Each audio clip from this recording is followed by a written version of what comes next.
How about we move on to some England chat, because obviously they're the huge story of the day, them getting to the semi-finals of the World Cup. Did not come without its controversy though. It did not. Well, the Telegraph is going with Norway Furia's ball hits spider cam before England goal. And obviously, if you don't know what the spider cam is, it's obviously the big camera that obviously goes above the pitch to get, the aerial views of the pitch.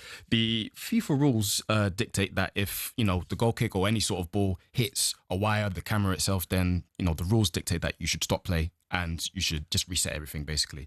That did not happen, and it wasn't picked up by BAR, but it also wasn't picked up by the ball or the sensor that was inside the ball. Yeah. The most technological advanced ball that's ever been existed, by the way. But, if that didn't pick it up, then so be it. And people like Erling Haaland's father, Alfie, has taken account to it. He's messaged, he's come under Fabrizio Romano's tweet saying, congratulations to Jude Bellingham, congratulations to England, and congratulations to the referees as well. So I guess my question off the back of all of that, I know, right, is there a touch of fortune that, England are in the semi-finals? We have essentially England ridden their luck, Cass. Well, in that instant, but I didn't even know at the time. Neither did I. I didn't know. And I suspect most other people on VAR didn't notice either. I don't know. Look, there's sometimes in life there's that one moment that happens that it gives you an advantage that will never happen again. Do you know? But you know, like I'll give you the disadvantage one: the Frank Lampard goal against Germany. Yes. That happened, and hasn't really. I can't remember another incident like that again. Can you? No, it's unbelievable. I kind of just think they're calling it the wire of God, actually, and I think it's a little bit of karma for coming back for England to benefit him again. But I'd be fuming if I was the Maradona one, the handball in the World Cup finals. Out jumping Shilton and winning the ball and scoring a goal. This is things like this happen, but in different ways. Yeah, but in the modern era, that should be chalked off. If the ball's not working, it's still at the wire. And so England have ridden their luck for me, Gabs. They won the game. I'm happy about that. But you got to be honest about these things. It's another shocker. The VAR, if for me, the Norwegian bench should make a massive deal of that so that it forces a VAR to check it, and then they should rule it out. That's the reality. I'm absolutely buzzing with it either way. Happy days, karma's on our side, up the wire of God. But Tuchel still wasn't completely happy with that performance. talkSPORT's Faker others spoke to him after the match. We never stopped believing and taking care of things. Substitutes again were fantastic with their impact. There's another part at the moment that I thought the game was not on highest level from both teams, and I think we could have done better in many moments. But I have to find a balance for that, because I don't want to spoil the party, of course, and still. A big part of me is a football coach, and so I think it's my right to be not 100% happy with the performance. Thomas Tuchel speaking to our England correspondent Faker others after the match. He's not particularly happy with the game. Well, let's welcome in our next guest and get a little bit more on England's tactical setup with former Spurs coach and Georgia assistant manager David Webb. David, thanks so much for joining us, mate. Thomas Tuchel not happy from a coaching perspective. What did you make of it last night?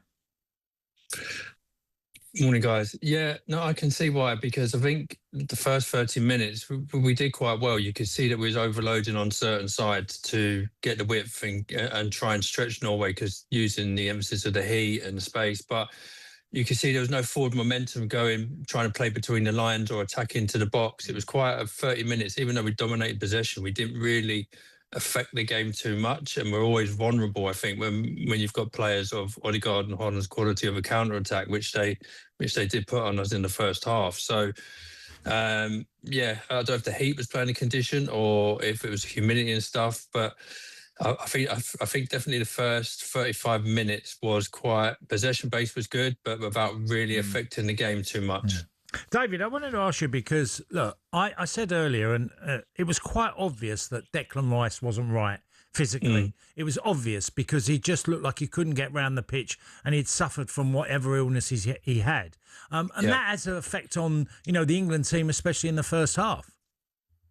Yeah, no, it did, because obviously he plays a big part. He's a big engine in that midfield as well, and you can see even sometimes with set piece deliveries, that wasn't his usual high quality, because he's fantastic at that, and he's one of those players that you probably need in the team to start off with as well, because he can give you that energy, he can give you that lift, but it's a difficult one, because if you're looking to add quality on set pieces, you're still looking at him to add that, because obviously that's part of it, England's game. But when you can see that he wasn't nowhere near his game, probably still suffering the effects of being ill, I think the tactical change was we had to make it a half time to try and break him down. I thought, David, that Thomas Tuchel's substitutions largely were absolutely bang on. I thought Jed Spence came on and made a massive impact. We need to talk about that penalty at some point, Cass, because I think it was ridiculous to be chalked off. Dan Burn was brilliant when he came on, bringing Reece James in at centre midfield to allow Jude back in that number 10. Lots of England fans that speak to me reckon that Tuchel's got that tactical nous in and can make those big decisions in those moments that maybe Gareth Southgate didn't in the big games for England. Yeah, I think you see with high quality coaches, and you definitely see at the highest level, it's that in-game adaptation, that management to see things. And I remember talking to sort of Willie Sagnol, a coach I worked with at George, who worked with Ancelotti, and he said one of his best strengths was his in-game management. He could just see patterns and pictures on the pitch and the flow of the game and change it instantly. And obviously Thomas is at that level. He's won Champions League, he's won Bundesliga. He's a high level world-class coach. And as a coach point of view, it's really fascinating to see his substitutions, because I think in the last 2 or 3 games when he's made them in those crucial moments, they've really changed the flow of the game and affected how we play. And you can see that tactical lift, and all of a sudden England look like more the team on the emphasis in the front foot when he's done that. Well, there's absolutely more evidence of it improving and being more positive for England than the negative side, hasn't it, David? Yeah, I think so. I listened to the interviews after, and I thought his was really good, because yes, I think you can, especially the Mexico game, you can take in the fact that we got that warrior instinct. We're resilient. We're very, when we come backs against the wall, we show that grit, we show that determination, we show that heart, and all that is there, and the team spirit's there as well. You can really see that. But I think against Argentina, I would agree that you would need that a little bit more against the teams as you go through the tournament. You are playing against world class players, so I agree with everything we did. I thought it was fantastic in terms of when we got in front, we held it. Dan Burn, as you said, come on, was fantastic for us. Changed back to a back 5 was excellent. But against Argentina, obviously a different tactical approach is needed, because they've been here before. They're the champions, and it's going to be a very, very tough game. You mentioned Argentina there. What do you reckon? Cass has mentioned, and I make him right, that maybe Argentina are lacking the legs in midfield that England do have in the likes of Declan Rice if he's fit, Elliot Anderson, Jude Bellingham. Where do you think England can really exploit Argentina? Yeah, I do think on the sides again, because if you look at the way they play, they haven't got sort of like natural wingers. I mean, they've got Alvarez and Messi who play up front and are kind of like a diamond in midfield.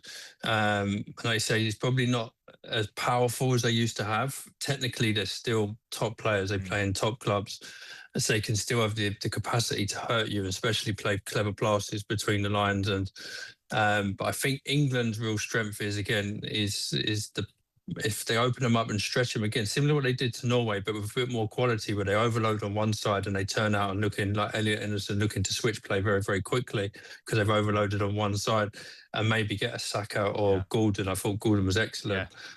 To isolate on 1v1 and then get the runners into the box. Obviously, you got Kane, and then Bellingham. He's so deadly when he arrives in the box. I think that would how I would look at it, to try and open the game out, especially using the width to occupy the space through the middle and the sides. Is it incredible, David? It feels like wingers now, there's so much pressure on a winger, because every club's, or the elite clubs, want to have that change, because they all seem to get 60 minutes and the wingers change so often.